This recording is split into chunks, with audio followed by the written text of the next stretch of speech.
Now, let's just take a quick look at the pelvis and about Danette's question about clarifying posterior and anterior tilt. So, the pelvis is this bony bowl here that sits here. Our spine comes down and sits on the pelvis, and then our femurs come up, our thigh bones, they come up and they articulate with the pelvis at the acetabulum at the hip socket. So our pelvis is completely connected to both through the hip joint down to the leg, and then through the sacroiliac joint, it's connected to the spine. So whenever we move our pelvis, whether we're moving it in a posterior anterior tilt or like a lateral tilt or rotating, anytime we move the pelvis in any of the planes of motion, we are necessarily also going to be moving the spine and the hips.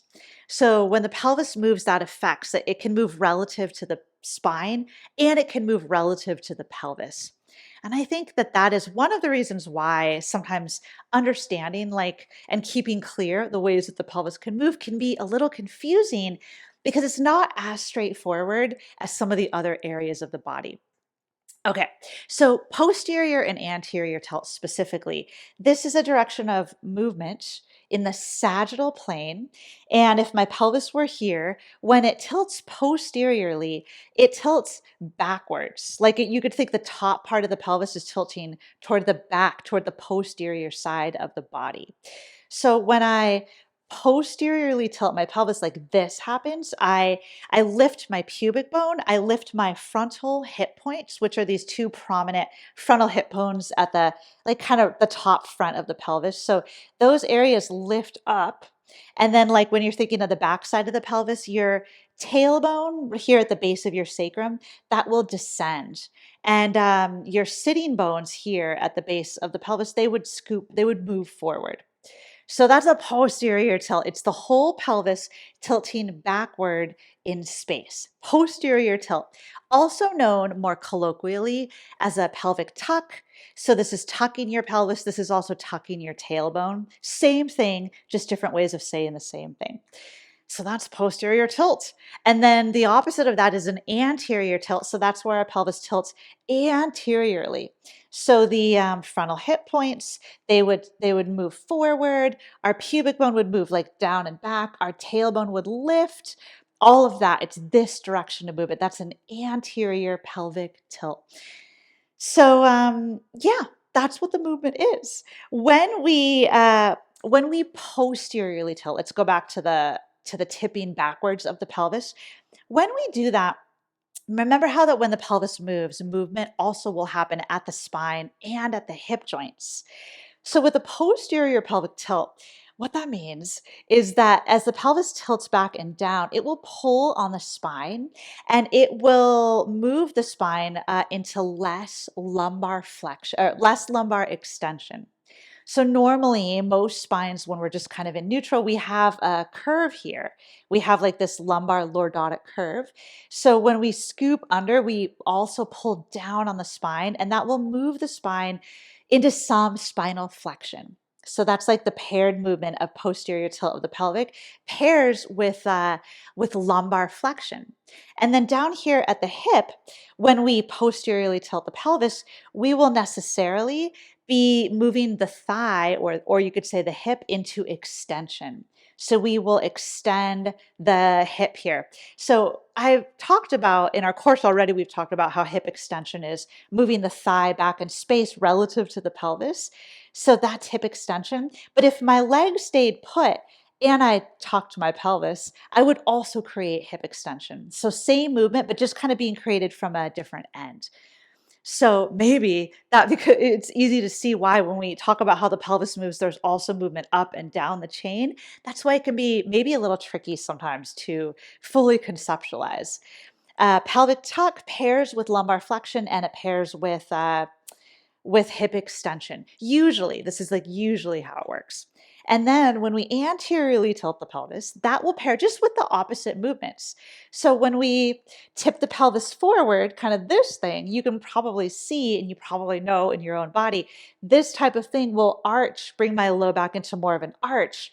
So it increases the lordotic curve of the lumbar spine. So that that means lumbar extension.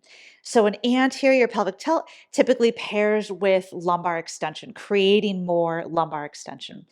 That's at the spine, that's up above the pelvis. And then down below the pelvis, when we're talking about the hip, when we anteriorly tilt, instead of hip extension, we would be creating hip flexion, hip flexion. So that all of this is hip flexion. Like when the thigh lifts up, that's hip flexion. But if my legs did not move, um, I could, hopefully this isn't too confusing, but this is also hip flexion when just everything folds forward, like diving into Uttanasana. I'm flexing at my hips.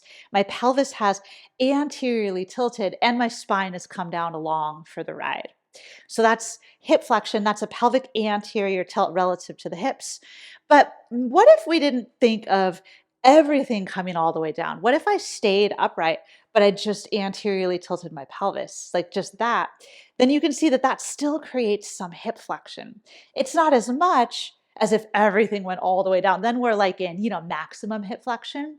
But when I tilt forward up here, I do create a little bit of hip flexion. My frontal hip creases deepen, maybe if that's a helpful way to think about it. Tipping the pelvis forward will pair with hip flexion. So that's kind of just like, oh, that's how I think about pelvic movement. It helps me understand and then think about the way that what's above and what's below are related.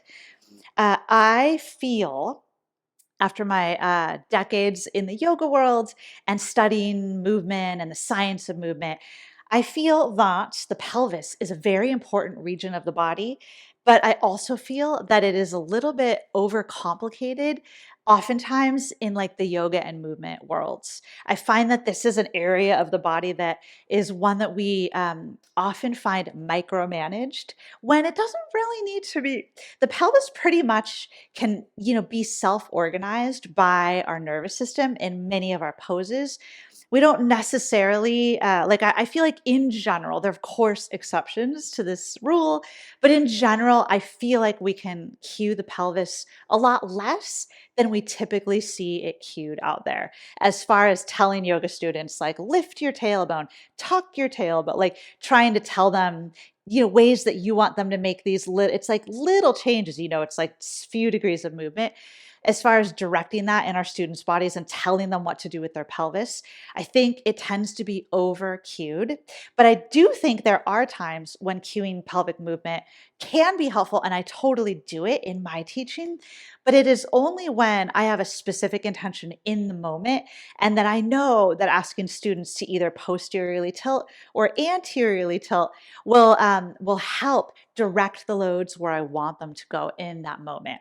One quick example, just one example, is let's say we're talking about some reclined core work.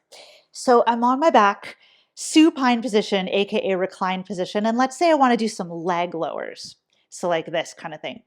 It's really common when we do reclined core work. So core here, when I say core, I mean the abdominals, the anterior core. I'm trying to target this region of the body, but you probably know that it's common when people do abdominal work to kind of come into an arch here, like to basically let the pelvis anteriorly tilt.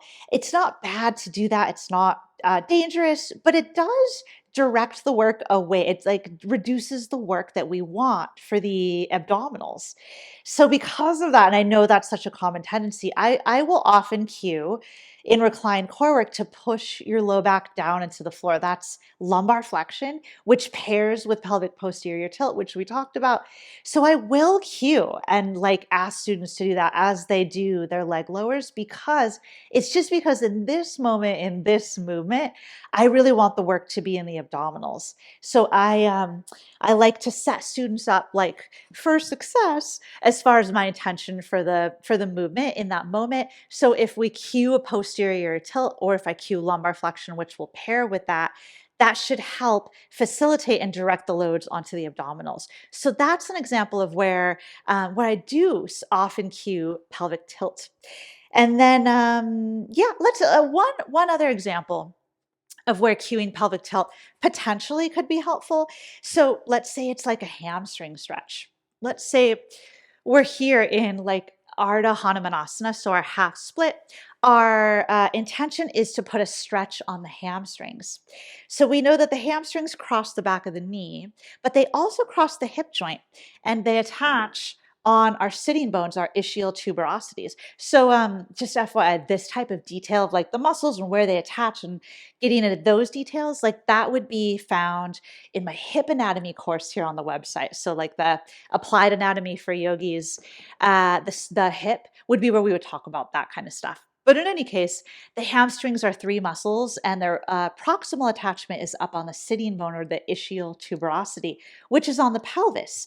So, our pelvic positioning, if I want to stretch the hamstrings, pelvic positioning can play a role. It's not, super crucial because no matter what, like in this position, I am lengthening the hamstrings, whether I think about pelvic alignment or not. But I can, kind of change and modulate that hamstring stretch by what I do with the knee. If I bend the knee, this will slacken the hamstrings and reduce the stretch. If I straighten the knee, this will increase the stretch. And then same thing with the pelvis.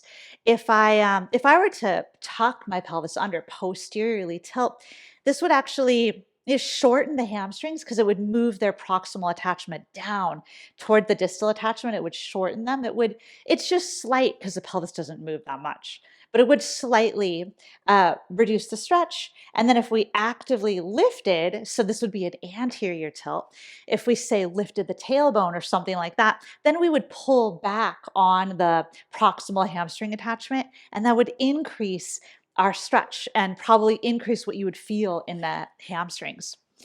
So it's not necessarily, that we always need to cue lift your tailbone in a hamstring stretch, but it's one tool, it's one option, especially maybe if someone really wants to feel a stretch and maybe they're not feeling it there, then manipulating what's happening at the pelvis, but you can also manipulate what's happening at the knee. You can also just increase hip flexion in general by just scooting the foot forward. So then there's just more hip flexion and that's going to increase the pelvis. So it's not that, that will increase the stretch on the hamstrings. So it's not that pelvic positioning is like this huge key that must be in the correct place in order for an effective hamstring stretch, because we have other areas of the body that also will affect it. But it is one tool to know about, and maybe manipulating pelvic position might make a difference. So I hope that's clear. That's just trying to give like two examples of when I might actually go out of my way to cue a posterior tilt or an anterior tilt, because in those examples it makes a difference. It aligns with my intention for the movement. But as far as cueing the pelvis like all the time in every pose and telling students to make these tiny, like fine-tuned adjustments, that is not something that I tend to do in my approach to alignment, where we're more about like the bigger picture and we allow the body to self-organize.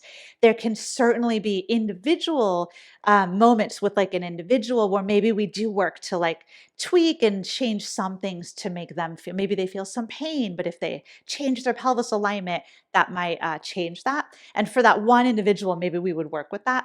But as far as teaching to like a group and just general individuals, I don't typically go out of my way to micromanage the pelvis and the tailbone and all that. But I do in some specific instances. So anyway, I hope that that is helpful for, just a brief primer on planes of movement and directions of movement in our major joints, and then a little look at pelvic posterior and anterior tilt.